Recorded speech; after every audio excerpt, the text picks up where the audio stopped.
I remember seeing the house for the first time. I was 7 years old. My parents had just bought their first home. I remember I used to hate living in the cramped, dingy apartment that we previously inhabited, and opened the door to our new home with wide-eyed wonder. It blew my mind how spacious this house was. I went upstairs to scope out my bedroom. I was so excited that I was getting my own room and did not have to share a room with my little brother anymore. On my grand tour of my new house, I finally made it down to our basement. The basement was nothing like the rest of the house. The upstairs was elegant and classy. The basement was cold, metallic, and sterile. The ceiling covered in ancient pipes, winding in grotesque angles. The floor covered in rough cement.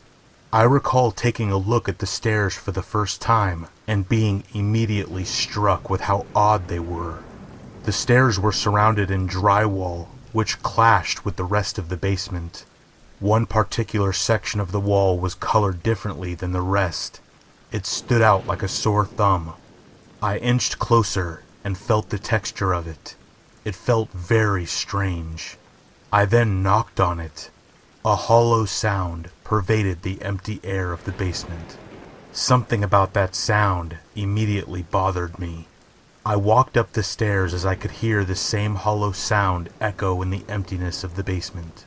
As we settled into our new home, I began to get comfortable with my surroundings. The house began to feel familiar. Everywhere, that is, except for the basement. It just always put me off, and I avoided going down there as best as I could. Our family couldn't be happier. My loving father and mother doted over me and my little brother. My life was perfect. Then, it began. I would hear strange noises. When I pointed it out to my parents, they told me that the house was just settling in. One night in particular indicated that something wasn't right. I snuck downstairs to the kitchen for a late-night snack.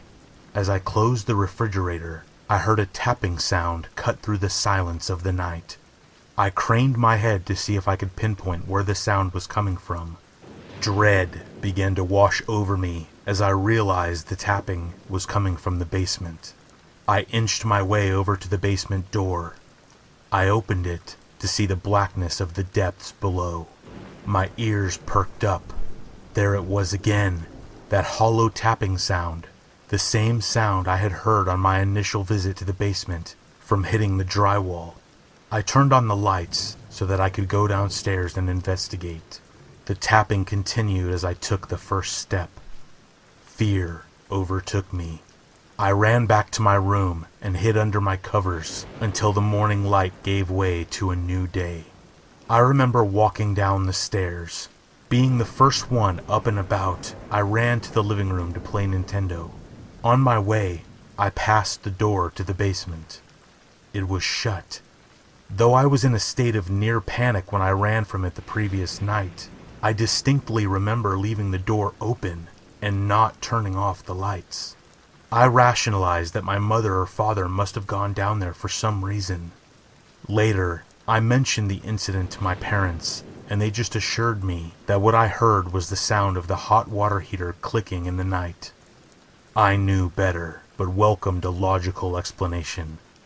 About a month after the move, my mother asked me to run downstairs and grab a load of socks, as our washer and dryer were in the basement. I reluctantly told her that I would. It was the middle of the day, and enough time had passed to dull the fear I had felt a week prior. I turned on the lights and ran downstairs, hearing the hollow sound echo with my footsteps. A cold sweat started to form on me. I made my way to the dryer and grabbed a basket. I pulled the socks out hastily and shoved them into the basket. After I shut the door to the dryer, I surveyed my surroundings. The stillness of the basement was so eerie. Then I heard it, a faintly audible whisper.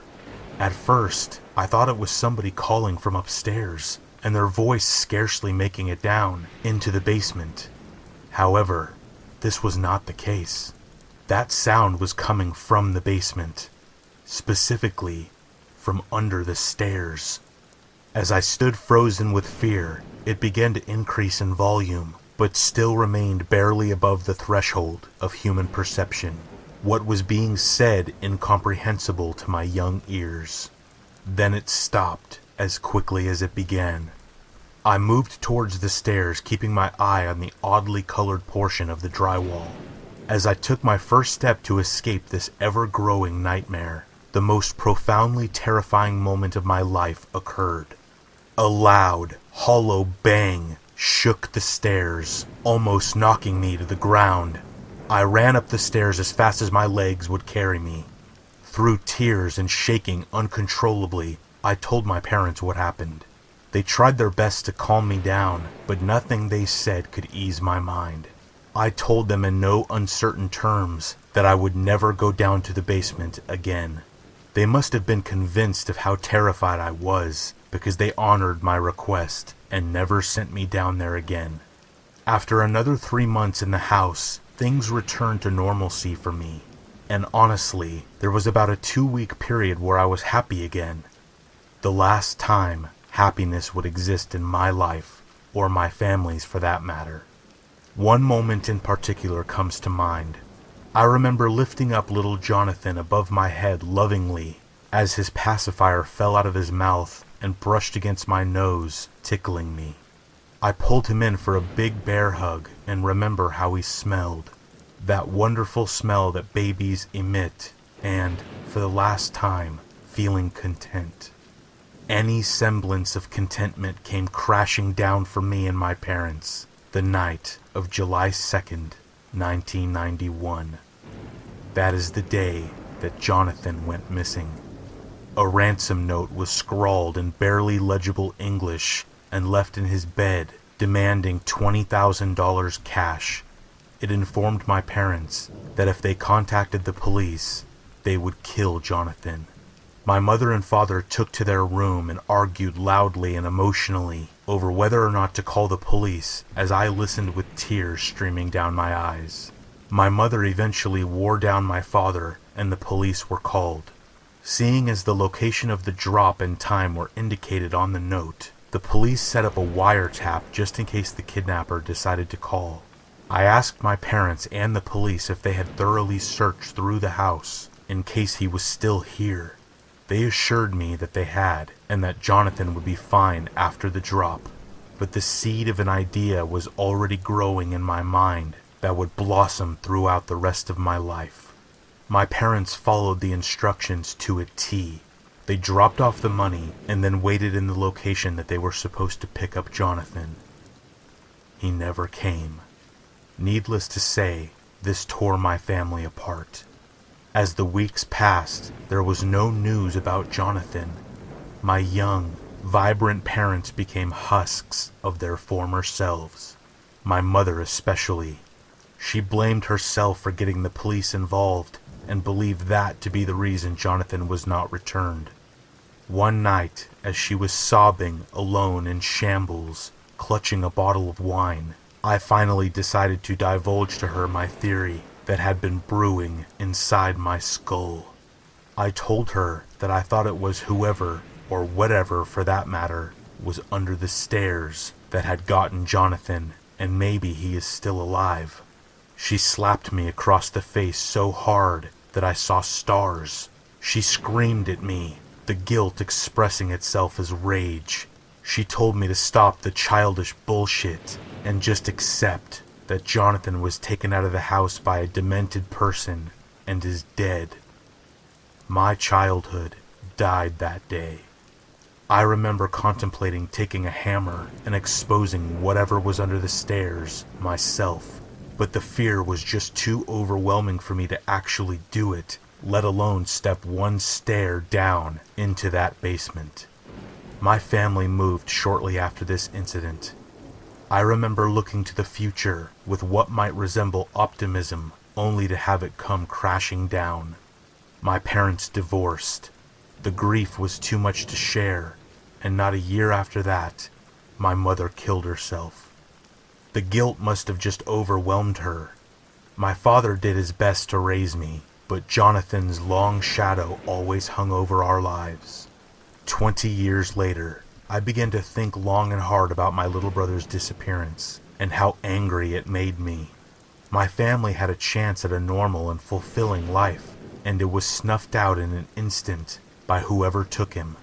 I wasn't just robbed of a little brother, I was robbed of any chance of happiness. As I grew up, I accepted the official story of what happened. But lately, curiosity began to get the better of me. I began driving past the old house, seeing that it was currently vacant. Ideas began to swirl in my head. So, I broke into the house, bolstered by alcohol. I decided to do it, knowing I would likely find nothing under the basement stairs, but hoping that this would close a too long chapter in my life and allow me to finally move on. To my dismay, the stairs sounded exactly the same as I remember they did, a hollow sound pervading the emptiness of the basement. I stare at the spot in the drywall, still discolored, still just as ominous as when I was a child. However, fear was not going to stop me. In fact, I was feeling the opposite. I was feeling a courage I hadn't felt in a long time. The moment of truth was upon me. With all the force within me emboldened by years of pent-up rage, I ran toward the wall shoulder first. The drywall came crashing down around me. I opened my eyes as my bravery was immediately eroded and turned into absolute horror. Bones. Bones everywhere. My horror increased to unimaginable heights as I surveyed the tight space, seeing the skeletons everywhere, the light playing menacingly on their tiny frames. Tattered pieces of paper were everywhere, with God only knows what written on them. There must have been the remains of 20 to 30 children when I realized that with no exceptions, they were all missing their skulls. One particularly tiny one begged for my attention. I became weak in the knees and fell backwards when I saw what were unmistakably bite marks up and down the tiny forearm. As I hit the ground, I expected to hear a dull thud as I landed on the concrete. Instead, I heard a hollow sound. I looked to see what I had landed on. A trap door. Finding new courage, summoning strength I didn't know I had, I opened it. Below me lay a dark tunnel, a crawl space that could barely fit a person lying on their stomach. The dank smell wafting upward made me reluctant, but I knew what I had to do. Before I was conscious of what my muscles were doing, I found myself crawling through the darkness toward whatever lay on the other side. As I reached the end of the tunnel, I looked up to see a sliver of light cutting through the darkness. I pushed upwards. Cautiously, I poked my head up. To my surprise, the tunnel had led to the other side of the stairs. I crawled out to find myself in the corner of the basement, facing the stairs behind a dryer covered in years of dust. The implications of all of this sent my mind reeling, but before I could form a coherent thought, the lights turned off in the basement. My heart caught in my throat as I began to hear someone descending the stairs. Slow but sure steps announcing I was no longer alone. With every thud, my heart skipped a beat. I began to hear that incomprehensible whispering in my mind, the familiar sound reigniting the fear and woe of my lost childhood. Worrying the darkness would not adequately hide me, I sought cover by ducking behind the dryer, not willing to take the risk of catching a glimpse, though every fiber of my being screamed at me to do so.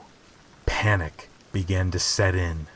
What am I going to do when this person discovers their lair has been revealed? While I was mulling over my options, the screaming began.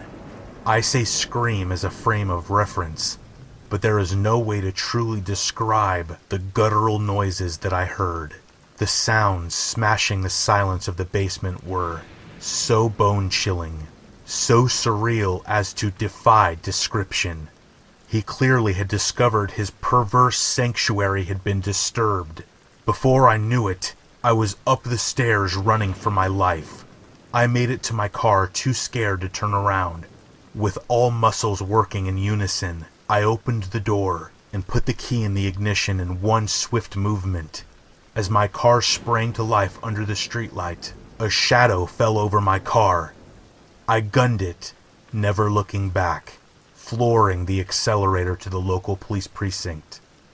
I breathlessly tried to explain to the attending officer what had occurred and collapsed to the floor mid-sentence. Now, it is a month later. The next day after my discovery, the police launched an investigation and quickly made the same gruesome discovery. I was thanked profusely by the police and the community for what I had found, telling me that they were going to be able to close the books on multiple missing person cases. However, they were not able to find the perpetrator of these heinous crimes. They began to test the DNA of the bodies. A profound sense of relief overcame me when I received the call informing me that one of the tiny skeletons belonged to Jonathan. I shared the news with my father. The look on his face, relief all-encompassing as the burden he had carried for so many years, was lifted. We hugged as tears filled both of our eyes. However, the relief has been short-lived. The thing that keeps me up at night is that whoever or whatever did this is still out there. The question that plagues my mind is whether or not this monster is literal or figurative. Either way, I hope I never find out.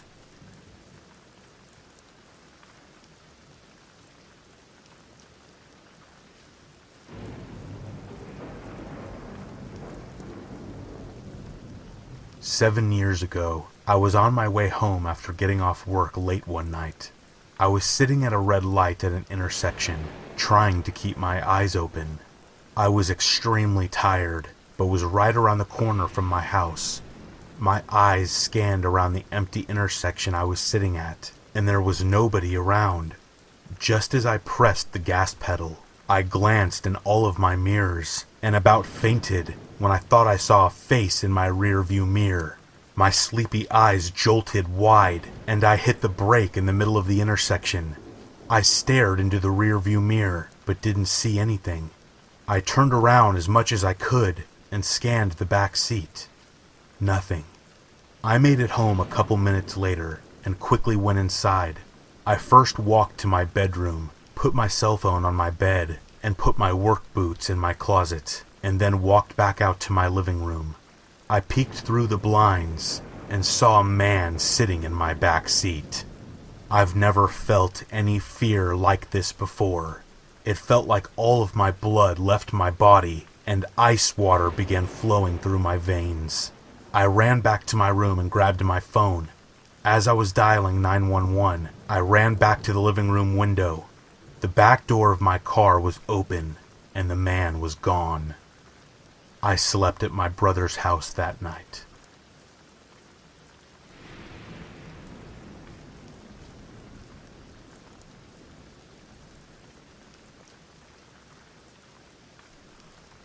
My childhood home was in a small town in Indiana.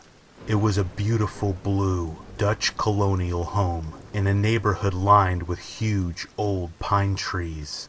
Our house had been built in the 1800s, and I always had a sense that there was something wrong about it.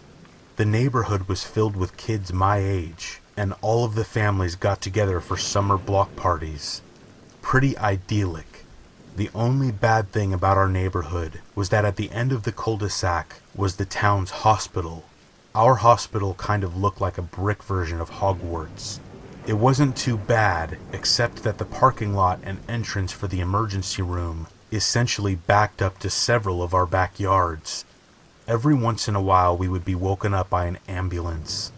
On special occasions, a helicopter would land behind our house to fly a patient to Indianapolis or Cincinnati, and the adults would bring the little kids out in our pajamas to watch it land and take off.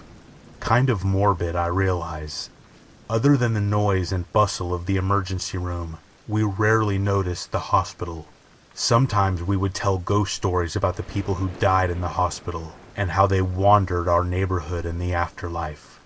One night in early January, several inches of snow had fallen in a few hours. As a second grader, I was looking forward to the prospect of a snow day and stayed up later than normal. I finally fell asleep, and all was quiet. The snow even muffled the ambulances that came in and out that night. Sometime in the middle of the night, I woke up. You know when you hear something in your sleep, and it wakes you up? It was one of those instances. I sat up, but heard nothing at first. I didn't see any light from under my parents' bedroom, so I knew they were asleep. I laid back down to try to fall back asleep when the noise that had woken me up came again. It's a noise that still haunts me. It was a low moan, like somebody quietly sobbing. I was perfectly still, trying to make sure I was hearing a human. Indeed, I was. The low moan turned into a sad, "Help me," over and over. I could tell it was coming from downstairs, so I snuck out of bed. My bedroom was at the top of our staircase, and looking down it, I could see right out the back door and onto our back deck. I could see several inches of snow blown up against the glass sliding door. The moaning continued, and I was convinced it was downstairs. I crept to the top of the carpeted stairs and hunched down to listen. As soon as I hunched down, I saw her. There was a woman standing at our back door. Her hair was frozen from the snow, and she was wearing a hospital gown. Her tears were frozen on her cheeks. She was barefoot. She looked right through the door and up at me, and I froze. Her moaning got louder, and I felt like it would shatter the glass sliding door. She began to pull at her gown and a bandage on her arm. When she finally looked away from me, I felt like I could move again, and I bolted. I ran to my dad and woke him up, crying that a woman was standing at our back door in the snow. He ran to the stairs, saw the woman, and immediately called 911. It turns out a patient in the dementia wing had gotten out, barefoot and lost, and she had found her way to our house. The orderlies quickly came and got her. I don't know if she lived much longer after that. She had to have had hypothermia. After that, we tried to avoid the hospital.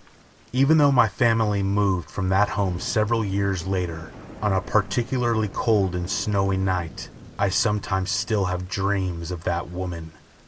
She was terrifying.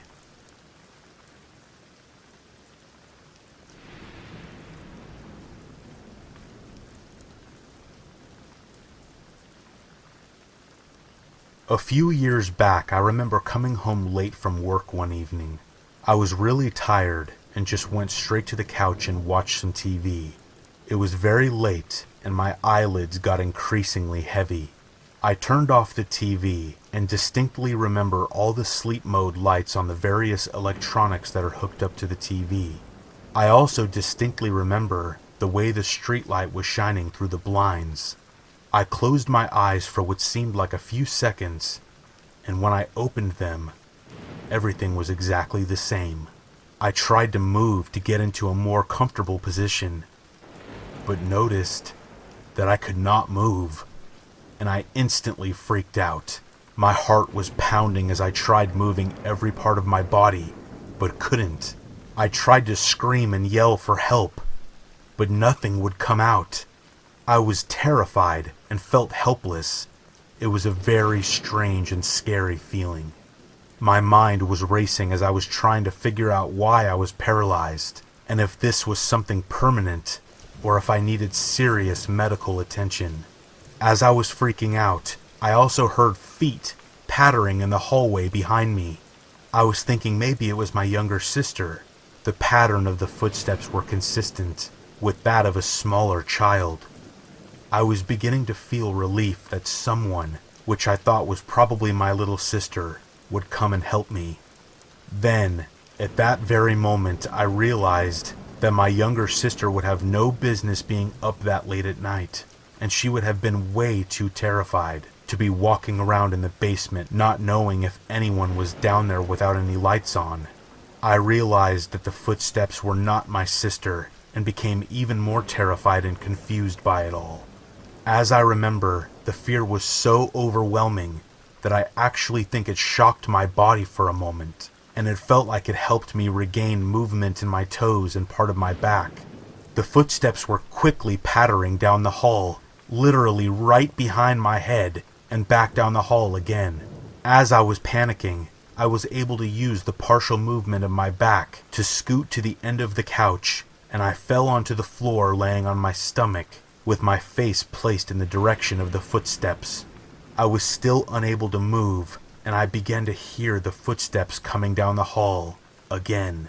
I was in a state of disbelief and complete terror as I heard each footstep getting closer and closer down the hallway. Finally, as the footsteps reached the end of the hallway around the corner of the wall, I saw what I can only describe as a little bizarre-shaped creature, maybe 2.5 to 3 feet tall. It was under a white sheet, so I couldn't see what it really looked like, and it was casually walking down the hallway. It had a very strange, unsteady gait. The creature then stopped and turned directly towards me and stared at me for a few seconds. It reminded me of a smaller version of E.T. when it goes trick-or-treating in the ghost costume for Halloween. It just looked awkward and not human, with a weird, flat head, but not knowing what was under the sheet was what made it more scary in its own right. The creature suddenly jerked its arms up and began waddling with intensity towards my face. I was trying to scream and desperately trying to escape, but I could only lay there motionless and helpless. I really thought I was going to die, or at the very least sustain serious and permanent damage. It was simply pure horror and shock. Right as the creature was seemingly about to attack my face, I woke up, and I was in the exact same spot I was in before. The sleep mode lights and street light beaming into the basement all looked the same.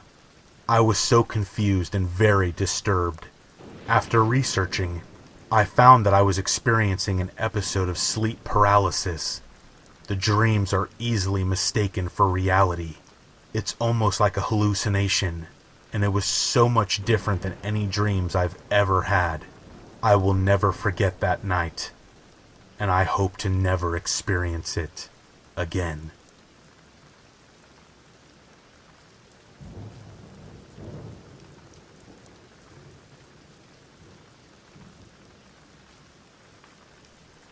It was near Halloween time when my friends and I were telling ghost stories. My friend said she was going to tell a story about her parents' first date.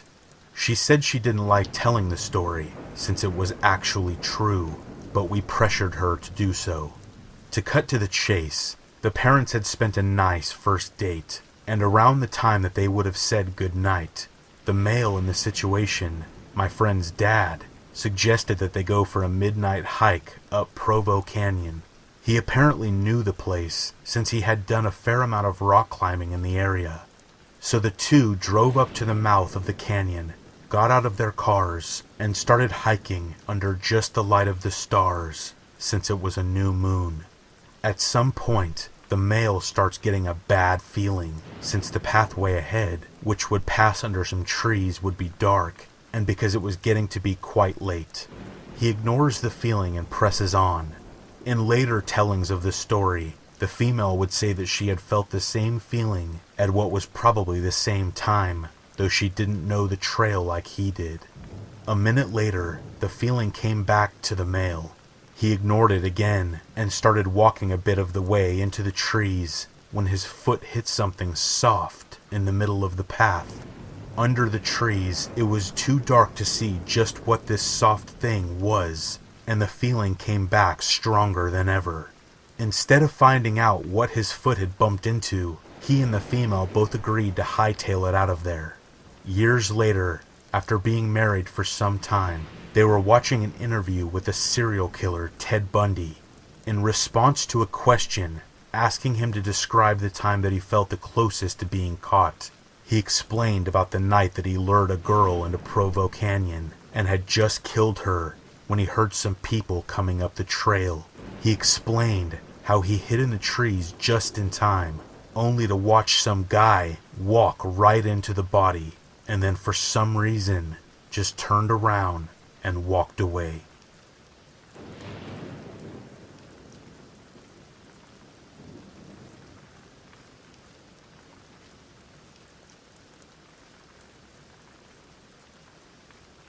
I used to date a girl in college who lived 3 hours away. We would trade weekends, one at her school, one at my school. One day, she got upset because she had driven all the way to see me, and I was in an all-night study session, which she had known about, and couldn't be home to see her. She texted me that she was going to go back to her place, and then I never heard anything from her ever again. After 3 days of texting her, trying to make sure she was okay, the text started coming back as number not found. I sent her the stuff she'd left at my apartment in the mail, and it returned as no forwarding address. Her instant messenger account, which I never used but knew the name of it, was disconnected. And it gets weirder. I called her apartment landline and was told the people who had lived there had moved out. She had 3 roommates. They didn't leave a number as to where they went. I got really freaked out and asked friends who worked in school admin to pull some strings for me just to make sure she was alive. The school she was at didn't have any records of her as a student. The license plate to her car wasn't registered to anyone. None of our mutual friends ever saw her again. I called the police, but there were no car accidents involving anyone who fit her description in the stretch of road between our 2 schools that night, or in the 2 weeks after. I didn't ask for a longer time frame, because at that point she was already missing. The cops wouldn't file a missing persons report because I wasn't a family member. To this day, I have no idea what happened to her, why she freaked out on me so bad, or if she's still alive in a witness protection program. She literally disappeared without a trace.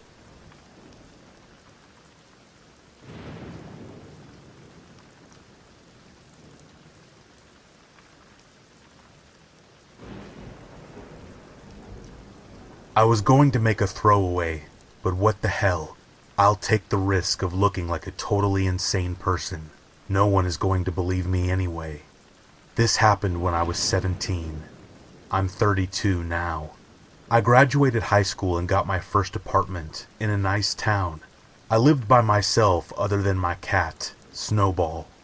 Don't laugh, I named her when I was 8 years old. A few details before we get started. I've never been a fan of cat boxes. Worst part of being a cat owner is shoveling tiny shit with a tiny shovel every day. So I got one of those motion-activated self-scooping deals, left it on the back patio, ran the cord inside to power it, and left the back sliding door open big enough for her to get in and out. It was about 5 to 6 inches. The patio was one of those 8x8 cement floor types, surrounded by a 5-foot-tall wooden fence. If you looked out from my bedroom door, you'd be facing right at the sliding door with hanging blinds. Living room in between, and the kitchen that was off to the right. So I'm playing video games at the computer in my room, with my back facing the door.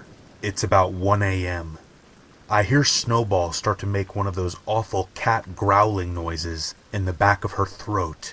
I'm pretty locked into the game, so I tell her to knock it off, not looking at her. She keeps doing it. I tell her to shut up. I'm irritated because I'm doing well in the round. She gets loud. This is enough to break me from my gaming zone out, and I realize that this is not normal.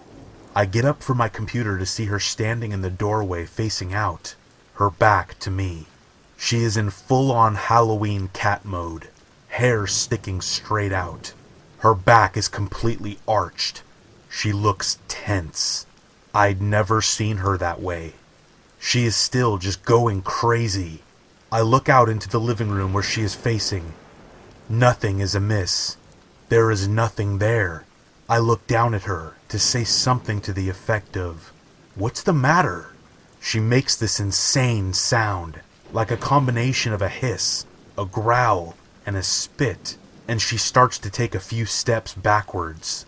That is when a tiny creature runs out of the kitchen on 2 legs, wearing a tattered piece of cloth or a bag. It looked like a little cloak. It's maybe a foot or a foot and a half tall. It was a real-life jump scare. The cat jumps backwards about 3 feet in the air. I jump. I glance down at her as she does this, but quickly look back up.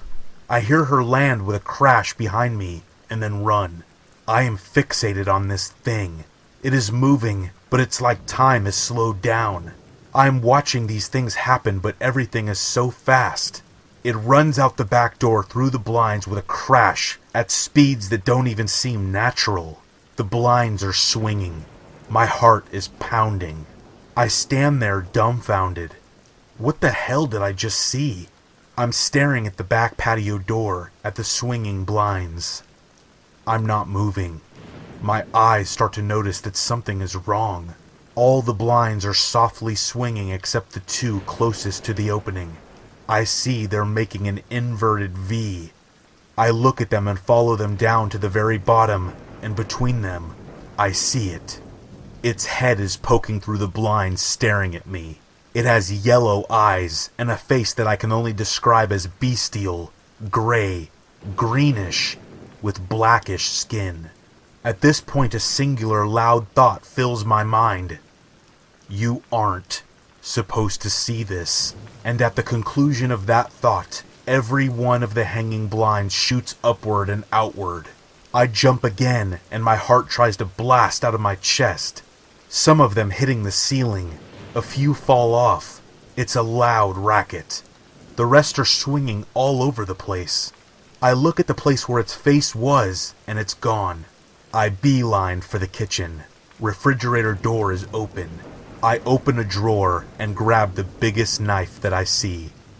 I am shaking. Adrenaline like I have never experienced before. I rush to the sliding door and slam it shut. It won't close. I open it a bit and slam it back shut. Still won't close. What the hell?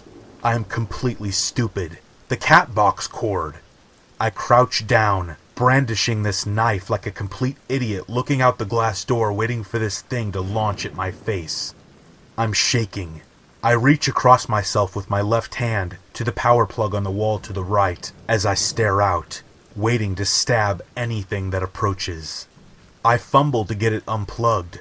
My hands won't do anything right. I finally get the cord unplugged, and I open the door real quick to throw the cord outside. I throw it like a spaz, and it hits the wall in the side of the door and falls down, still inside. Damn it! I pick it up and try again. This time it lands outside. I hear a scratching sound and my eyes dart up. I see 2 tiny, awful hands holding onto the fence. Clawed, humanoid hands. This thing climbed down feet first, hanging from the fence. It would have been slightly comical if it wasn't so terrifying. The hands let go, and I hear it land in the bushes outside the fence, and I hear fast footsteps as it runs off. I slam the door shut and lock it. This is completely true. I've heard it all. It was a raccoon. It was a cat. It was not either of those things. After the event, I started researching like a madman. The closest thing I found was in a book I found at the library called Fairies, which is like an art book featuring all the different types of Irish folk creatures. I don't live in Ireland. I live in the US on the West Coast. You don't believe this story, and I don't blame you. It sounds ridiculous. You probably shouldn't believe it. I hate bullshit paranormal stories. Believe it or not, I am a skeptic. I believe all people that have experienced something strange or believe in the paranormal should be a skeptic. I enjoy debunking paranormal videos and pictures. I want the truth. Was I hallucinating? It's entirely possible I had an extreme and sudden hallucination. It's not unheard of. This event had a huge impact on my life and completely affected the way I view the world, the paranormal, religion, everything.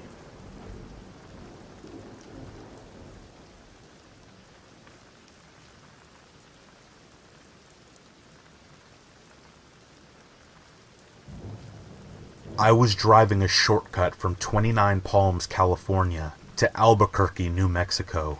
29 Palms is located in the desolate high desert east of LA. The shortcut was all two-lane road through total nothingness, except for passing through Amboy, California. Amboy is a nearly abandoned town nearly as far below sea level as Death Valley, with a dormant volcano and lava field on one side and a salt flat on the other. It was also, at the time, a hot spot for satanic group activity. So I was driving by myself in the afternoon. I stopped in Amboy and snapped a picture of the city sign, just to prove that I was there to friends who dared me to take that route to I-40. I got back in my car and proceeded to drive up into the mountain range between Amboy and I-40. Once I reached the top, I am driving north through a canyon with high grass on both sides of the road. Up ahead I see some stuff in the middle of the road. As I approach, I slow down to see a red Pontiac Fiero stopped sideways across both lanes, a suitcase open with clothes scattered everywhere, and two bodies lying face down in the road, a man and a woman. I stop 100 feet or so away, and the hair on the back of my neck is standing up. I reach under the seat and pull out a 9mm pistol and chamber a round. Something seemed very wrong. It looked too perfect, as if it were staged. An ambush? Was I being paranoid? Something was just wrong. Getting out of the car seemed unthinkable. It was the horror movie move. As I scanned the road, I saw a line I could drive, past the guy in the road on his left, swerve to the right side of the woman behind the Fiero, and I'd be on the other side. I dropped it into first gear, punched it, and drove the line that I planned. I passed the back of the Fiero without hitting it or either of the bodies in the road. I continued forward a couple 100 feet and slowed down so I could breathe and let my heart slow down. As I looked up into the rearview mirror, I saw that the two bodies had gotten up to their knees, and 20 or so people emerged from the tall grass on either side of the road by the car and the bodies. At that moment, my right foot smashed the gas pedal to the floor and did not let up until I had to slow down for the I-40 East on-ramp. I will never know what would have happened to me had I gotten out of the car to check on the bodies or stopped my car closer to them. Somehow I do not think it would have been good. Sometimes real life can be scarier than a movie.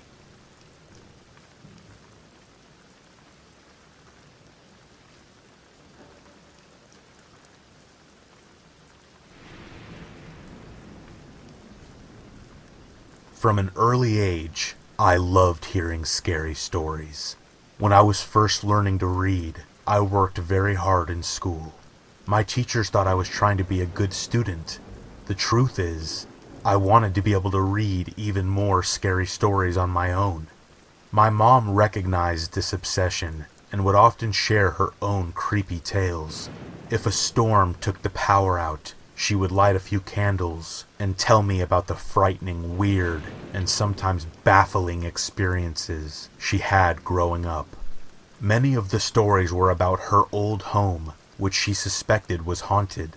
As much as I loved these tales, sometimes the ones that were completely free of paranormal elements scared me the most. My mom had grown up in a dangerous neighborhood.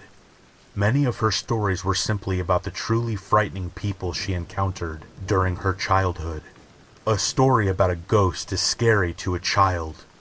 A story about a living person who wants to harm you for absolutely no reason was even more unnerving. It communicated a truth about the world that I could never completely forget once I had learned it. The world can be a dangerous place. The people in it aren't always good. A normal evening can become a descent into fear at any moment. And sometimes the only thing standing between you and true horror is a locked kitchen door. This story in particular has always managed to rob me of my sleep. My mom was home with her sisters one night. There were 6 of them in total, along with a brother who was out of the house at the time. My grandmother wouldn't be home from work for several hours. My grandfather had already passed away at this point. Although some of the older sisters were teenagers, they were all young enough to feel vulnerable and alone that evening. There had been a fire in the house a few weeks earlier. It damaged a large portion of one of the walls, making it very easy for an intruder to get in. Because they lived in a bad neighborhood, my mom and my aunts spent the evening together in the kitchen, with the door to the adjoining hallway locked. They didn't have much that anyone might want to steal, but they also knew that people break into homes for other, far worse reasons. Besides the door to the hallway, there was no way to get out of the kitchen. The room was essentially landlocked. In other words, they were trapped. Unfortunately, because of the fire damage, the kitchen was the safest room in the home at that time. It wasn't an ideal spot, but it was the best place to gather until someone older got home. My mom and her sisters were chatting, waiting for my grandmother to get back from work, when they noticed something strange. The handle on the hallway door was turning, as if someone was trying to get into the kitchen. They asked if someone was there, but got no response. Still, the person kept twisting at the doorknob. This went on for several minutes.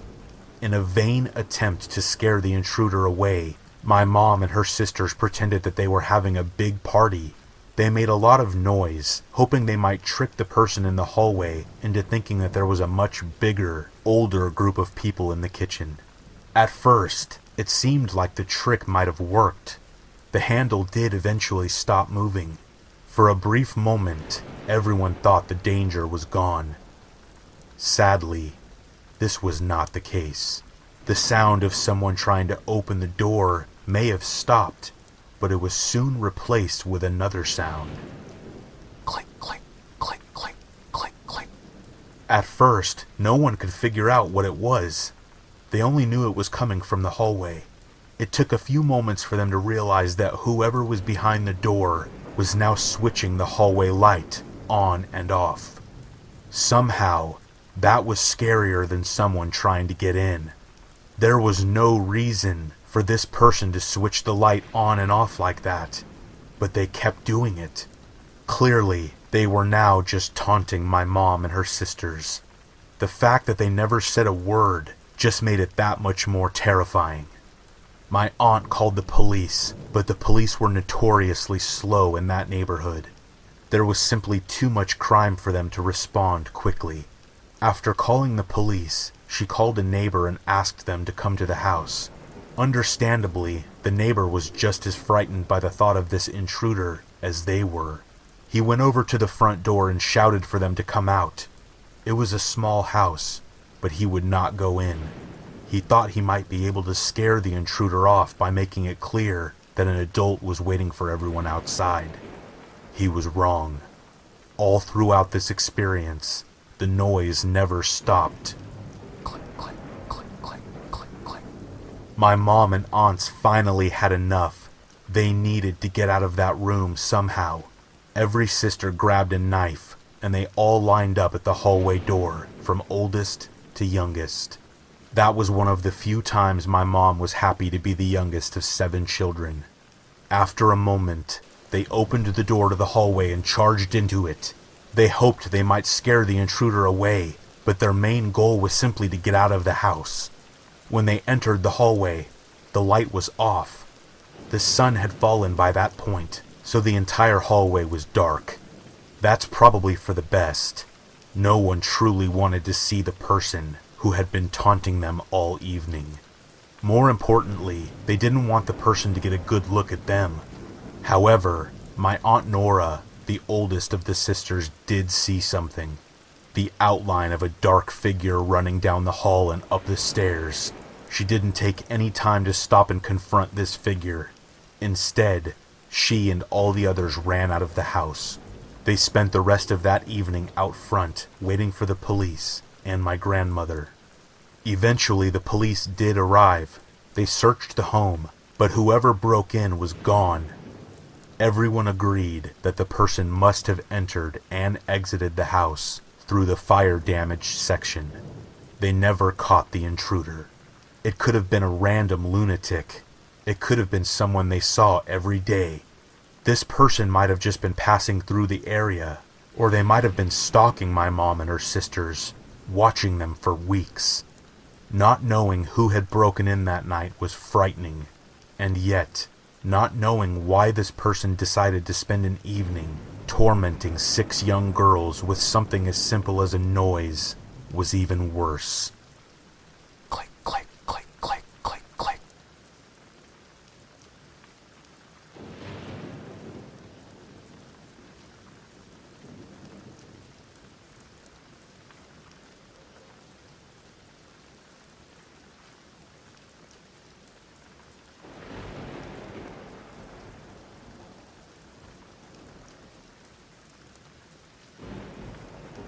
I love reading your stories, so I thought I would include one of my own. I'm still not sure what happened at this house in Germany, but I'm definitely sure that it happened. My wife and I were married in April of 1972, and at the same time, I was reassigned to duty on Schembach Air Base in Sembach, Germany. By the winter of 1973, we had rented a beautiful house from a wonderful couple named Karl and Alfreda Jacob. This house was located in Schulstrasse, Munchweiler, Germany. This was just a few miles from Sembach Air Base, and was generally located in the south of Germany, near Kaiserslautern. At the time we lived there, the house was 160 years old. I am sorry that we lost in touch with Karl and Alfreda. They were some of the nicest people I have ever known. As far as that goes, we were the only Americans living in this village, and the people there were top-notch, and we lived a quiet existence. Our first child, a boy, was born while we lived there. His coming seemed to manifest a presence that my wife and I really were not aware of at first. There had been a few noises and such, but we really didn't think much about it. Sometimes, it would feel as though we were being watched. As our son grew, though, the first few months of life, there were many concerns, and this is only one of them. As time goes by, I will relate stories that happened in the house, but the one I will tell you now concerns something without. The baby was about 6 or 7 months old. As babies of that age sometimes do, he was crying and seemed to want to. My wife was letting him cry it out for a little while. He was in our bedroom in the crib. Our bedroom was on the back side of the house, and there was a small walkway besides the house and a concrete wall. The backyard was on the side of the hill, and the ground was at the top level of that wall, just about even with the bedroom window. The walkway was less than 2 feet wide. The house had upstairs bedrooms, but we hardly ever used them. From the backyard, one had to go down some steps beside our bedroom and then open an arched door in the 8-foot-high brick wall to reach the front yard. We were blessed to have grass, and this was outside passage from the front to the back. The arched door was wrought iron covered with plexiglass and had an iron deadbolt door that latched it closed. Once in the front yard, there was a wrought iron fence at the street, and the yard itself was about 2.5 feet higher than the street, and the fence was about 4 feet higher. Our neighbors to the right were the last house before the trail up to the woods, and the backside both of our houses was open to the fields. My landlady had instructed us that it is very important that we close and lock the wooden shutters over all our windows and lock the deadbolt outside the gate every night. It was dark, at around 9 o'clock, when the baby was crying and we heard something in the backyard, outside our bedroom window. Whatever it was making an eerie sound, mimicking the baby crying. Whatever it was big. We could hear it drawing breath into its lungs and wailing with a sound that would chill you right up to your spine. Standing in the backyard, by the window, it was probably about 2 feet away from the shutters. I had no gun, being a foreigner in Germany. The thing that bothered me and frightened me most. We listened to it for about 10 or 15 minutes. I finally decided that I would wake up with my Bowie knife and throw open the storm shutters and attack it.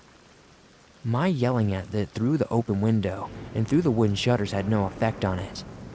We then decided that giving it access to the house in this fashion was not a good idea. I then thought that I would go out to the front, since we had no back door, and go around the house and take it on brute. My wife didn't want me to go out, but I found out later that she just didn't want to be in the house alone. Like I said, the thing was big by its sound. Its wail was a high sound, almost a scream. And in between screams and wails, we could hear low guttural growls similar to that of a lion or a big cat. I finally exclaim that I'm going out, we need some relief. I grabbed my knife and headed out for the door. I also took a hiking staff with a metallic pointed end. It took 2 full turns of the giant skeleton T to get the door open. By this time, I had redirected my fear to an attack attitude and was prepared to jolt the damn thing like it was doing to us. Just as I opened the front door, I could see the thing coming out beside our house. It looked like a wolf. It was just jet black and had long, coarse-looking fur. It was just over 3 feet high at the shoulder. It glanced at me and ran across the front yard, about 50 or 40 feet, and leapt over the wrought iron fence. As it landed on the sidewalk, it took off at a run and disappeared past my neighbor's house and up the track to the woods. I walked around the house and into the backyard. The wrought iron door stood agape. To this day, I have yet to figure out how the thing opened the wrought iron door deadbolt.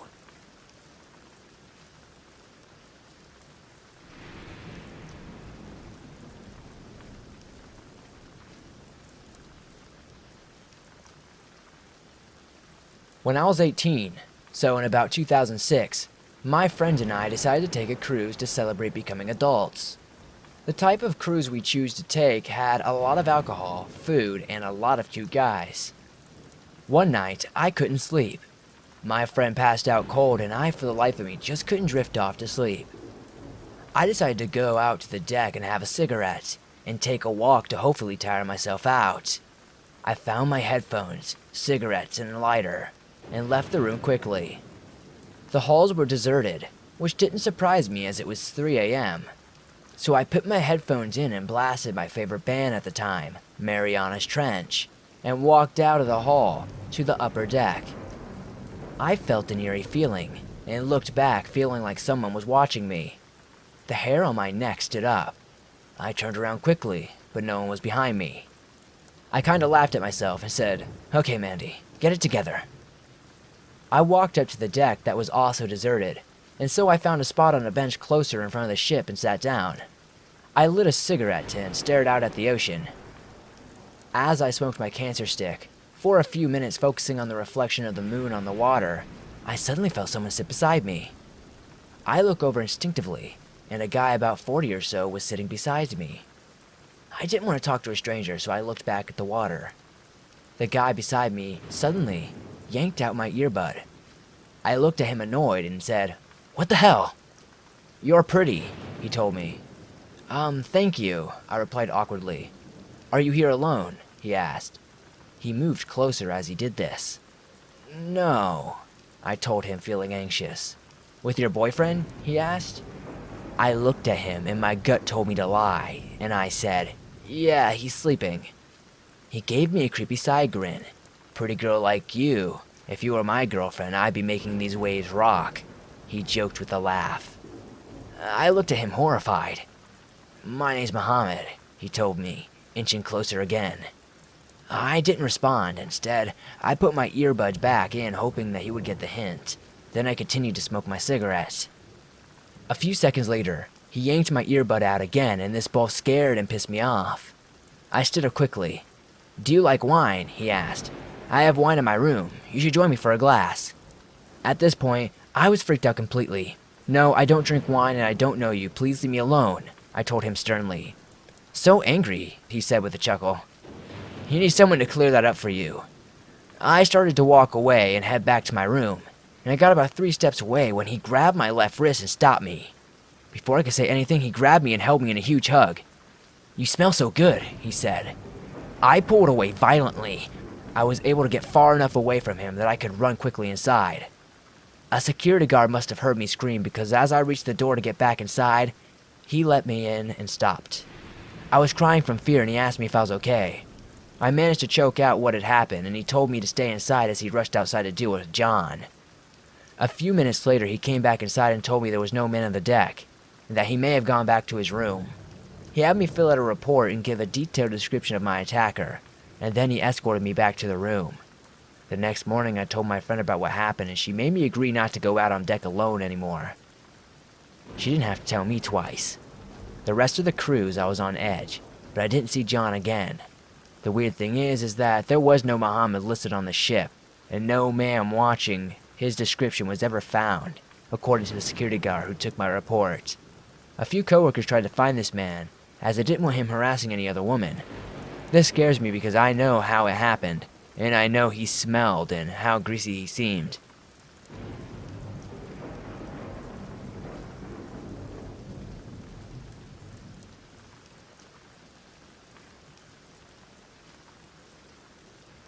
I'm in the United States Coast Guard, and used to be stationed in Oregon, where I'm actually from. Being on the Pacific, there's trials and tribulations that your average human being would break down at the thought of. We once rescued the broken body of a 3-year-old little girl whose mother threw her off the bridge because of her schizophrenia. I've pulled out more waterlogged corpses out of the ocean than I care to admit, but someone has to do it.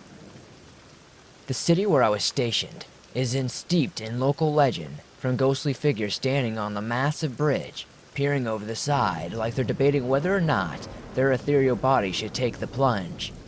Spoiler alert, if you're dead, then you jumped. Spirits on the boardwalk and hitchhiking specters are also pretty standard town lore. However, I have my own brush with the final calls for help from someone beyond the grave. Back in 2013, when I had first joined the Coast Guard, we got a mayday call from a sailing vessel that was making its way from San Diego to Seattle. This was in November. The coast was a breeding ground of bad weather and awful life choices, especially for sailboats, which were notorious along the west coast. So, like any good guardsman, we loaded up our motor lifeboats and headed towards the man with the now capsized vessel, a mere 10 nautical miles away from our bay. However, when we got there was nothing but debris, a couple of coolers, a life ring, and some rigging that was only left to the side of the boat. Because of the incoming hurricane force, we had to turn around and head for home, vowing that we'd send helicopters and boats out as soon as the storm passed. However, we knew that its chances of survival were zipped to nil, since the waters were no more than about 48 degrees Fahrenheit. With heavy hearts, we turned around and headed back for the land. There's always that what-if question in your head that makes you wonder, but at the end of the day, you don't know you can't go back in time. So, later that same evening, I'm sitting in our communication center, monitoring the Marine Band radios, talking with my boss and best friend. Suddenly, a voice comes over the radio, and to this day, typing it out or even thinking about it gives me chills. Help! Mayday! I don't know where I am! The voice was so quiet, and it sounded like it was coming from the bottom of a well. It didn't help that the storm was probably interfering with the radio. I picked back up, asking the vessel what its position and nature of distress was. There was never any response. My boss came into the room and replayed the message. Now, on our electronic chart, we can pull up the caller's position, and that's what he did. I watched his eyes grow wide with horror as he pointed at the chart. There was the sailboat's last known position before he had went down to the rest of the bottom of the ocean floor. I can say with certainty that this was the man's final cry for mercy before the Great Pacific swallowed him whole for the last time. We searched for this man for 72 hours with lifeboats, helicopters, and local police and fire departments, and never found any sign of this man. I've been in the service for 5 years, and this is still the scariest thing I've ever had to deal with in my life.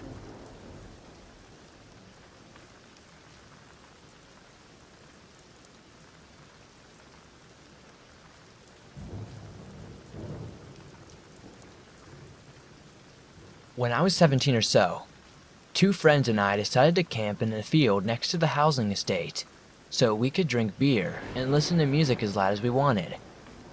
This was a huge grassy field on a slight hill, where all the surrounding houses were far enough so that we wouldn't disturb the neighbors, and we couldn't be seen by anyone unless they were extremely close to our tent. It became late, and my two friends had fallen asleep. I was having trouble sleeping around this time, so I lay awake for hours just thinking. Around 3 a.m., I heard the distinct sound of grass and vegetation as someone walked outside our tent. I was stunned with terror. For one, because this was a private field owned by a farmer who would probably be angry to find us here, but more so because I hadn't heard anyone approaching. Just suddenly, there was someone outside the tent. I held my breath out of fear and shock, which is when I heard another set of footsteps belonging to a dog by the sound of it.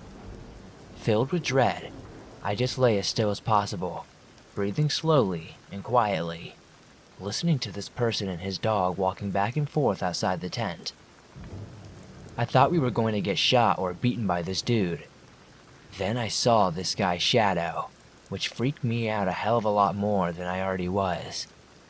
It was huge and looming over us every time he passed our tent, and I couldn't see the dog's shadow, even though I heard it making increasingly erratic circulations of the tent. This carried on for around 5 minutes, although it felt like much more time had passed. The shadows disappeared, and the sounds faded away. They didn't leave or anything. It was more like they were still walking outside the tent, but with perpetually lighter footsteps. When I was sure that the sounds had ceased and there was no threat waiting for me outside, I freaked out at my friends, still as quiet as possible, and said we had to go because someone knew we were here, and we could get in trouble with the owner. I told them everything that had happened, and they didn't believe me, thinking I had been asleep as well and dreamt the whole thing. I assured them that I hadn't, and we had to go right now. They tried to go back to sleep, ignoring me because they're lazy as hell and didn't want to pack everything up and go. I gave up too, even though I knew that I'd never get back to sleep. 10 minutes later, the sound returned, just like the volume outside had been turned up gradually. I felt the same dread I had before, and whispered to one of my friends' names. They woke up, and they were looking at me. "Shh," I said. They had already started hearing the noises, and told me to open the tent to see who was terrorizing us. I did so, slowly easing my hand outside the sleeping bag, and up the zipper. It probably took 5 minutes for me to reach it, just so I was sure not to make a sound. I pulled it up so violently that I nearly ripped the whole thing in half. There was nobody there. We got out within the space of 5 seconds, and there was nobody anywhere. As I mentioned, we were at the top of a hill in the middle of a field, so we could see if anyone had decided to run, but there was nothing. Even though it was impossible for anyone to escape my seeing them, I'm absolutely positive there was footsteps outside our tent that night.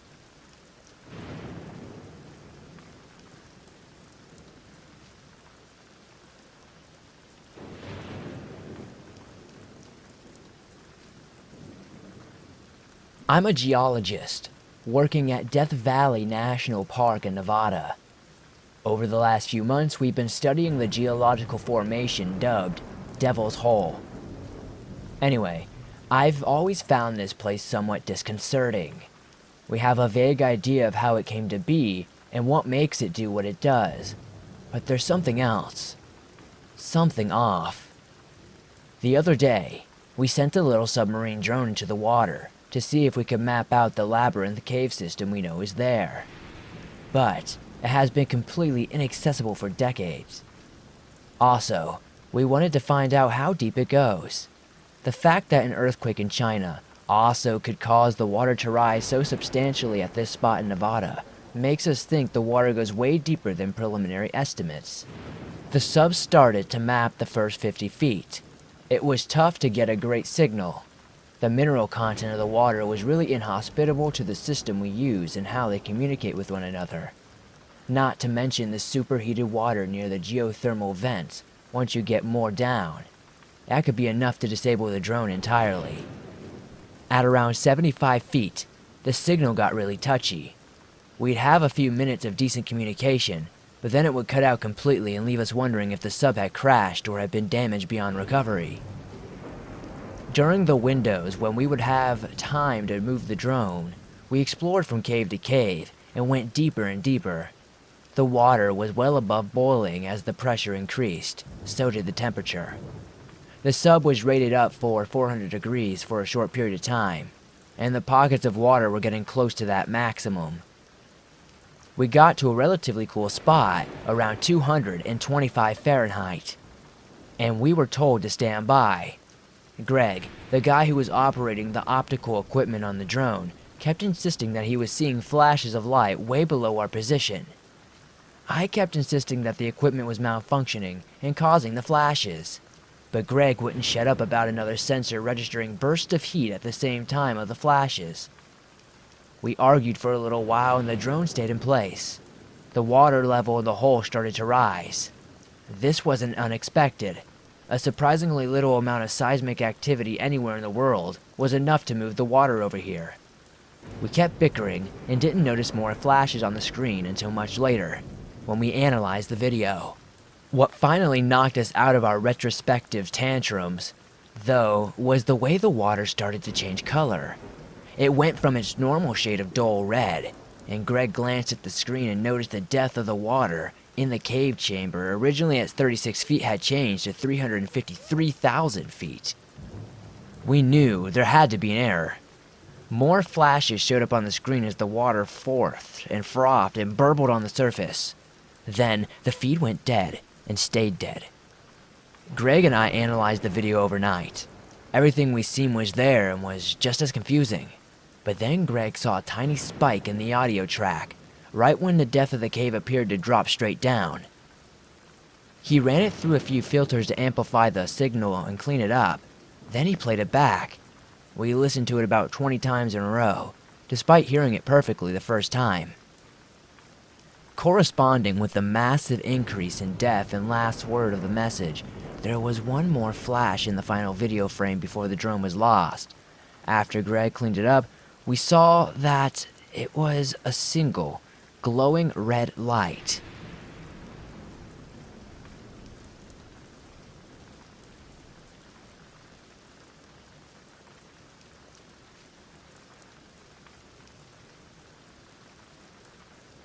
"3 years ago, my girlfriend and I decided to hike up near her parents' place in Oregon when we went to visit them for a week. We decided to bring camping gear and stay the night. I had only been camping once before, and it was in Boy Scouts, so it had been a long time. My girlfriend grew up camping and knows her way around the area very well. So, myself, her, and her parents' dog, Bear, a huge Newfoundland lab mix, headed up the trail. We saw a few people out, but they were mostly just day hikers. People loved Bear and stopped to pet him. So a little after 6 we made camp, set up our tent, and pull out our grub. We had decided to buy big sub sandwiches, stuff for s'mores, chips, and a few tall boys of beer. I fired up a joint and she pulled out her guitar after we finished eating. Great relaxing night, and we started winding down, getting ready to head to bed. She was in the tent getting dressed for bed while I was finishing the joint and making sure the fire was out. Suddenly, Bear growls this low, menacing growl I've never heard him do before. I pet him and look around, figuring it's an animal or something. We get to sleep at around 1. I wake up and my girlfriend is shaking. She looks terrified. I hear Bear growling beside us, and she holds her finger up, talking low. She tells me she woke up to voices. I listen and I hear what sounds like 2 men talking. Then we hear something absolutely terrifying. One of them says to his friend, "I'll take the girl, you get rid of the guy." I knew we were screwed. We had no weapons of any sort. My girlfriend unzips the tent and Bear rockets out. I've never seen him move that fast in my life. I hear one of the guys yell, "Oh shit!" and I hear Bear snarling and growling, and I hear them running. My girlfriend takes the satellite phone and her dad insisted that we carry it, and thank God, calls her dad. He calls law enforcement and they sent people out to there. They told us to stay in the tent. Bear comes back out of breath with no sign of the guys, and we wait for the ranger. When they show up, they find no sign of the guys, save for truck tires and some cigarette butts. They gave us a ride back down to our car later that day. Bear got a steak and plenty of love.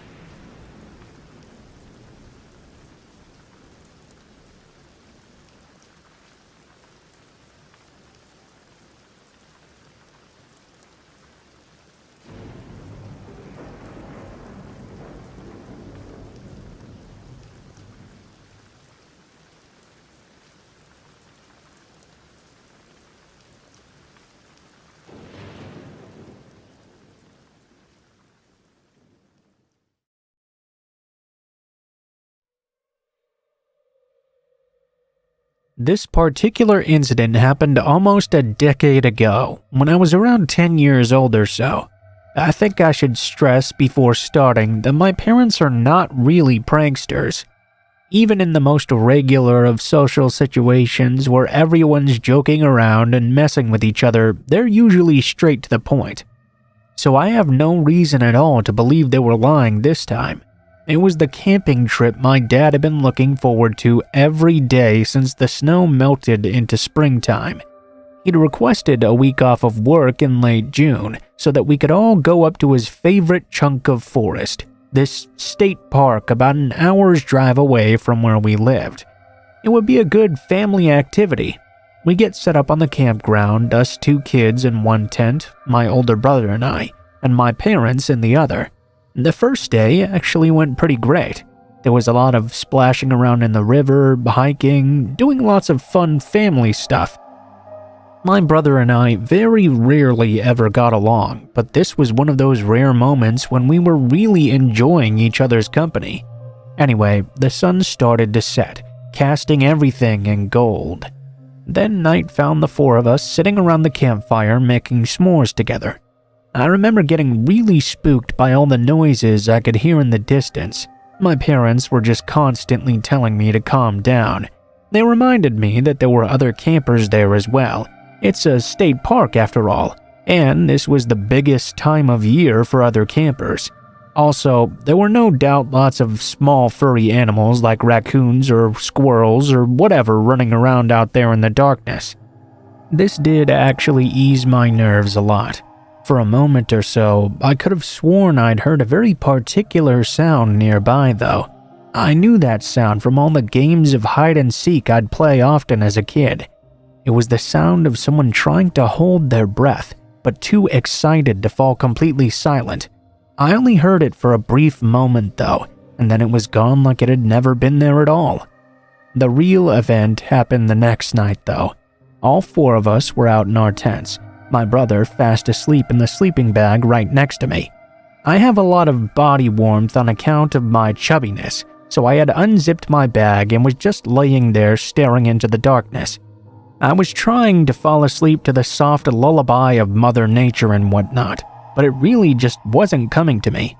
I reached over and, as delicately as possible, slipped my brother's old flip phone out of his pillowcase, where I knew he liked to keep it safe. I don't remember the time exactly, but I could see it was in the very early morning. Back when I was that age, I very rarely ever stayed up after 10 p.m. I'm in college now, so that's obviously a different story. So it was weird when nearby I could hear a zipping sound. I thought it was probably coming from my parents' tent. Thinking that somehow my dad had known I was awake, I quickly slipped the phone back into the pillowcase and fell back into a sleeping position. Muffled footsteps, the crunching of gravel, the snapping of twigs. They all came closer towards our tent, then came to a stop right outside the tent flap. "Dad?" I asked after a moment, whispering so as to not wake my brother. "Hey, I'm going to the bathrooms. Do you need to go too?" The person outside the tent called in. Remembering that the bathrooms, that big building in the middle of the campgrounds that held the showers and toilet stalls, were in the direction my dad was walking anyway, I realized I did have to pee. Yeah, hold on, give me a second," I replied. I quietly got up and stepped gingerly over my older brother, slipped on my flip-flops, and exited the tent. Sure enough, some ways down the gravel pathway that led to the bright light of the bathrooms was the big, bulky silhouette of my father. He was too far away though, and the light too glaring to see him clearly. I walked after him, shivering slightly in the wind. It wasn't too cold, but it was way colder than the tent had been. I got to the bathrooms, and my dad had disappeared, probably already in one of the stalls since I couldn't find him anywhere in there. I went into a stall to do my business. He exited his without flushing, and then he left the building again without washing his hands either.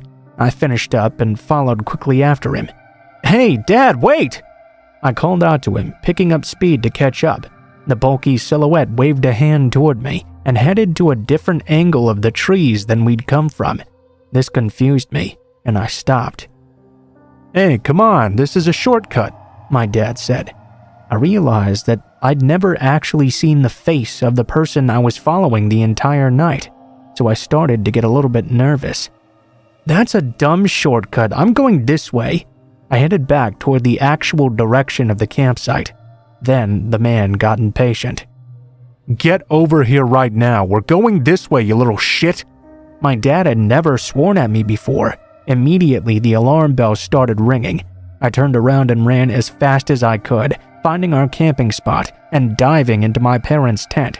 To my surprise, I found my parents both wide awake, playing cards under the light of a tiny electronic lamp. I asked my dad if he'd gone to the bathrooms at all that night, to which he replied no. My parents had woken up a few minutes beforehand by what they thought was a raccoon snooping around our trash bag. That's when they decided they couldn't really sleep, so they should stay up and play cards together.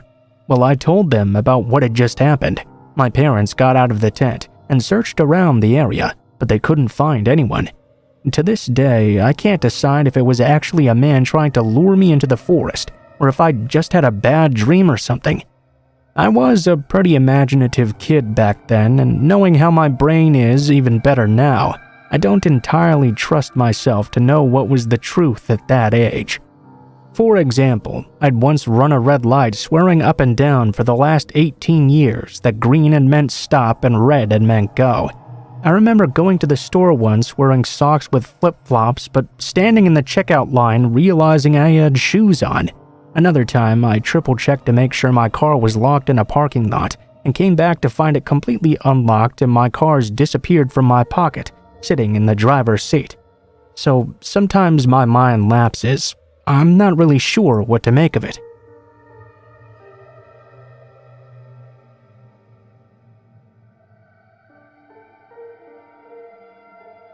My mother is a primary school teacher in a rural town in Australia. About 10 years ago, she was offered the principal position at a tiny mountain school about an hour away from where we lived. This mountain town was kind of a long-running joke for us townies. Just mentioning it would cause any local to start humming the dueling banjos theme from Deliverance. The population was just under 40 people. Most of them had the same last name, and they were all pretty well known for keeping it in the family. However, being promoted from teacher to principal was a pretty big deal for my mom. We decided we'd all live at the old schoolhouse during the week and come back to civilization on the weekends. When we arrived, I was shocked at just how small this town actually was. One street surrounded by thick scrub and brushland, dilapidated houses tucked away out of sight from the main road. No streetlights, no shops. The school was tiny, with only about 14 kids in total, and all related to each other in some way. I hate to say it, but some of the students had that Innsmouth look, if you know what I mean, that only comes with generations of kissing cousins. But overall, they were all really nice actually. All the kids behaved well, and my mom enjoyed her new job a lot. I had just finished high school and was waiting for university to start, so I spent most of my days alone in the schoolhouse reading or cooking, while my siblings were away at school and my parents were at work. However, as the weeks progressed, I found myself spending more and more time at the school itself helping mom, because I just couldn't stand being alone there. With no TV reception and only an old Walkman and some shitty cassette tapes to fill the silence, I found myself rapidly fluctuating between bored and extremely paranoid most of the time. There were always a lot of sudden and random old house noises that really didn't sound like they were the house at all. Scratching, shuffling sounds at odd times that frequently sounded like footsteps or perhaps even voices. I tried to pass it off as paranoia for as long as I could, but shit finally hit the fan one day. I had just happened to stop my tape mid-song when I distinctly heard a man's voice quietly whispering random numbers from the front veranda. 40, 40, 9, 40, 17. I ain't afraid of no ghosts, but I am afraid of hillbilly home invasions, so I took off to the school and reported it to my mother, who of course did not believe me. Then I went to my father, who didn't believe me either. My sister did though, at least. She said she hadn't slept well since she was awoken nights before by the sound of a branch scraping on her bedroom window. Only catch was, there was no tree around. She told me she thought she had seen a man standing in the backyard late one night too, but when she mustered the courage to look once more, he was gone. Pretty soon, we were the first teenage sisters to ever insist upon sharing a room together. My parents both thought we were being ridiculous. However, one evening after dinner, we were visited by two of the local men who told them something that changed their mind. After asking if we'd had any trouble at the house, they proceeded to tell us that everyone in town had been experiencing trouble for over a month now. Apparently, these men dressed in makeshift camouflage gear had been wandering down along the main street at night. It came to the town's attention because while the town was used to strangers in hunting gear, these guys were covered in leaves and grass and sticks. No one knew who they were. Definitely not the locals of the town. There were at least 10 different people, always traveling alone and always dressed in that same weird camouflage clothing. At first, the locals of the town were just having a laugh about it. It certainly wasn't common to see people dressed as walking bushes outside of a Warner Bros. Cartoon, even during hunting season. It was very absurd and funny, at least at first, until these guys started sneaking onto private property. One lady had woken up to find something moving under her house, shining a flashlight up through the floorboards. Another man had come home to find a camouflaged guy hiding crouched on his roof. One man heard muttering from his back porch, only to go out and discover that someone had unchained his hunting dogs from their run and tied them to his back doorknob, then drawn a large X on the door. Pretty much every local had been terrorized by one of these guys in the night, and some of them even brazenly during the day. The local guys were really nice actually, and warned my dad to keep things locked up tight and stay vigilant, and let them know if anything happened. Over the course of the next month, many similar events occurred. My mother even saw one of the men hiding on the edge of the school grounds during the day and called the police. The sightings were frequent, as were the chalk X's. One of the locals even saw a man in camouflage standing on his front lawn whimpering like an animal in the early hours of the morning. The local guy who'd seen him threatened him while his wife called the police, but the man silently stood his ground, smiling at them in the dark. The local man eventually lost his cool and beat the heck out of this creeper, who stood there smiling and laughing through the entire beating, then just got up and walked calmly back into the bush, still smiling and even bleeding before the police arrived. Unfortunately, there's not really a cool ending to this story. The school closed not long after due to government funding cuts, and my mom got a new job closer to home, which meant we left pretty quickly. We moved back home after spending only 5 months up in mountain country, and no one in the family was too sorry about that. I often wonder who those guys were to be out there in the middle of nowhere, and why were they doing all of that exactly?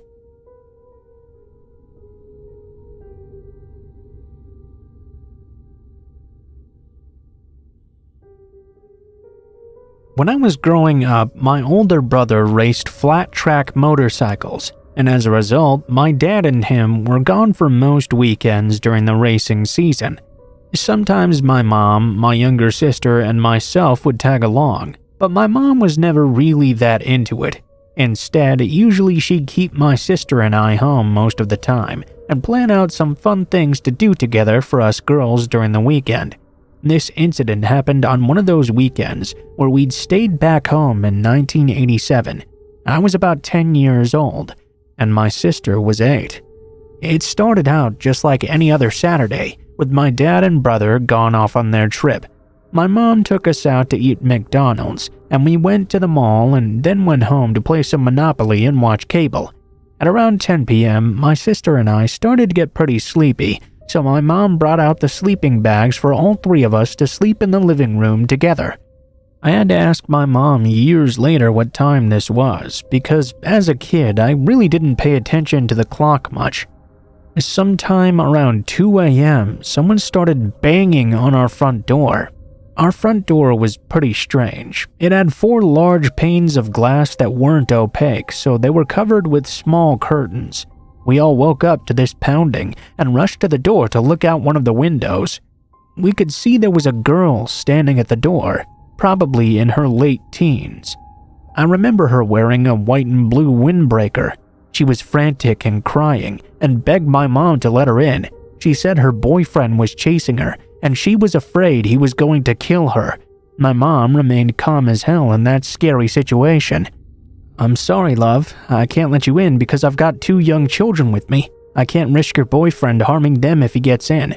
I'll call the police for you, so just stay right where you are." Of course, that didn't sit well with the girl. She started crying more and pointed to her foot that was broken and in a cast. "Please, ma'am, you have to let me in. He's coming right now." Again, my mom politely refused and turned and ran into the kitchen. Then she dialed 911. Our phone was mounted on the wall in the kitchen with a ridiculously long cord, so she was able to go back to the door while on the phone with dispatch. She told the girl the police were now on their way. This made the girl go even more insane. "I don't need the police. I'll be dead before they get here." My mom apologized again and said she was sorry, but she was not going to open the door. At this point, the girl just kind of turned around and walked off into the darkness. About 5 to 7 minutes later, the police showed up. My mom gave a statement, and as she was doing so, my dad and brother returned home from their race. My dad hadn't even turned off the truck yet. He just ran up and looked terrified, asking what was happening. My mom was telling my dad what had happened when another officer walked up and said he hadn't seen anyone, but he did find a shoe in the street just in front of our house. The police left and we all sat down in the living room for a bit to decompress. I remember thinking that maybe my mom hadn't been very nice to that girl and should have just let her in and helped her. Fast forward to around 2001. It was about a week after I'd given birth to my first son. Family and friends were at my house and doting on my new baby. After most people left, there was just my parents, my sister, me, and my son, sitting in my living room this time. I made a comment about how I didn't really love the neighborhood we'd moved to, but I was proud of actually having my own home with my husband. All of a sudden, my sister said, "Hey, Mom, you remember that lady that came to our door demanding to come in?" At that point, I could tell my mom and dad weren't comfortable talking about it because they gave each other nervous glances. My sister, being the asshole she can be sometimes, said, "Well, why didn't you just let her in? I wonder if her boyfriend did end up killing her."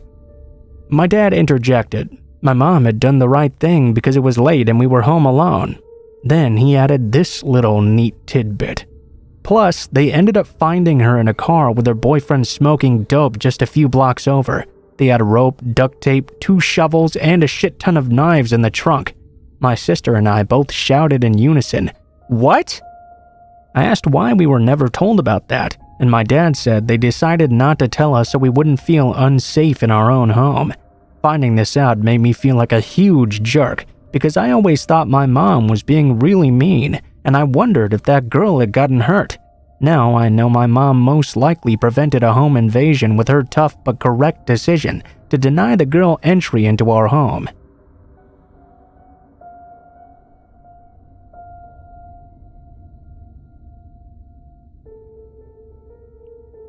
This happened 4 years ago. I was a sophomore in college, and I typically avoided relationships, if they weren't mine or if they were, mostly because of how busy college kept me.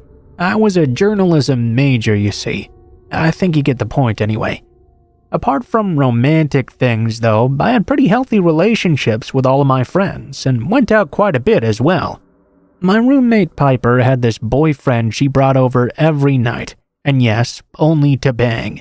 It was boring, and I got tired of hearing all the fucking all the time, so I decided to move out. A month or 2 later, I moved in with my new roommate Jenna.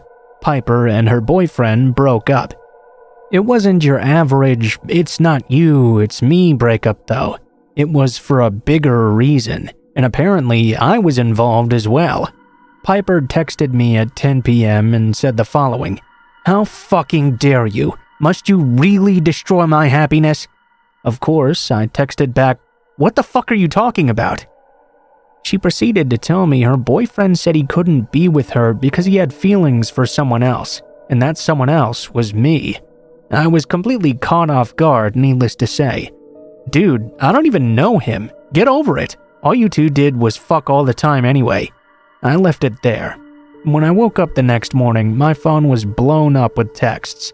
I didn't even bother checking. I just clicked all the notifications away. For the next few weeks, though, weird events started occurring. I'd noticed sometimes that some of my jewelry was missing, or even noticed a smashed photo of me and my mom on the ground one night when I got home. After that, I remember going up to Jenna and yelling at her for doing this, but she insisted that it wasn't her. The complete sincerity in her voice told me that she wasn't lying. She had nothing to be mad at me for anyway. Nobody else knew about the spare key under the plant outside our door but Jenna and I, though, so someone would have had to deliberately look for some way to get inside. I checked the plant, and sure enough, the key was missing. I called campus security, and the next day they sent 2 men over to check out everything. They didn't find anything in particular, but they did say we should talk to the advisor ASAP to get our locks changed. I really didn't want to go through all the hassle. Of course, now I regret not doing that at first, but the story must continue on. A day or so later, someone knocked at our door, and to my surprise, it was Piper's ex-boyfriend. Hey, Piper has been sending me all these threats. Can you text her to chill out? She says you two still text all the time. I was very confused. I haven't talked to her in weeks. Sorry, dude, I can't help you. Call CS. No, I don't think you get this. The threats are really bad. Here, I'll show you. I agreed to see what he was talking about, and what he showed me completely disgusted me. This girl was sick. Since he chose not to report it, the only thing I could do was tell him to stay safe. That night, I was working on a paper on some writer and what he did on certain projects or whatever, when I kept hearing footsteps in my living room. I got up to go check because it was weird. Jenna would not usually be awake at 3 a.m. All I could think is maybe she'd gotten up to go get food or something. I walked out and it was pitch black. I couldn't see anything except the lamp from my room, illuminating just a bit of the couch. Jenna, is that you? I waited, only to hear a voice call out. Yeah, I have a headache, so I'm gonna go to the store. It was not Jenna's voice, though. I made a brave decision to play along. Alright, hold on, Jenna, let me get you some money. I won't turn on the light, okay? I heard the voice silently whisper, okay. I walked back to my room and looked for any sort of weapon. I turned off the light and stood there in the doorframe. And come here, the light's off so it won't strain your eyes. The person started walking towards the frame. The only weapon I had was a very sharp hanger I had broken off a while back. The person came closer. As I heard her footsteps nearing, I remembered there was a light switch next to my door, and I flipped it on. The light flooded into the room, and I guess he was stunned by the light. To my horror, I saw Piper's ex-boyfriend standing there. I quickly thrusted my foot at his knee and kicked him in the groin as well. He fell over onto the floor, and I screamed out Jenna's name. Jenna rushed in and screamed as well, and I told her to call the police as soon as possible. She pulled her phone off the counter and quickly dialed someone up. I noticed that in his hand was the key from underneath the pot. This whole time I figured it was Piper doing all this snooping around, and Piper would have been the one I would have seen when I switched the light on. I was so wrong. Eventually, the police came and took him down to the station, and took a statement from me as well. I called and called the police a few days after the incident, but they wouldn't tell me a single word. Luckily, Jenna's brother worked for the police station, and she invited him over to get the details because he was assigned to work on that case as well as some others. He'd asked me a bunch of questions about what texts I'd received and all that in the initial burst of notifications. Only problem was, I hadn't actually checked what they said. I showed him the messages though, and what he asked next chilled me. Did Piper usually write like that? I finally looked at the texts and realized they were nothing like how Piper would talk. After that, he told me everything.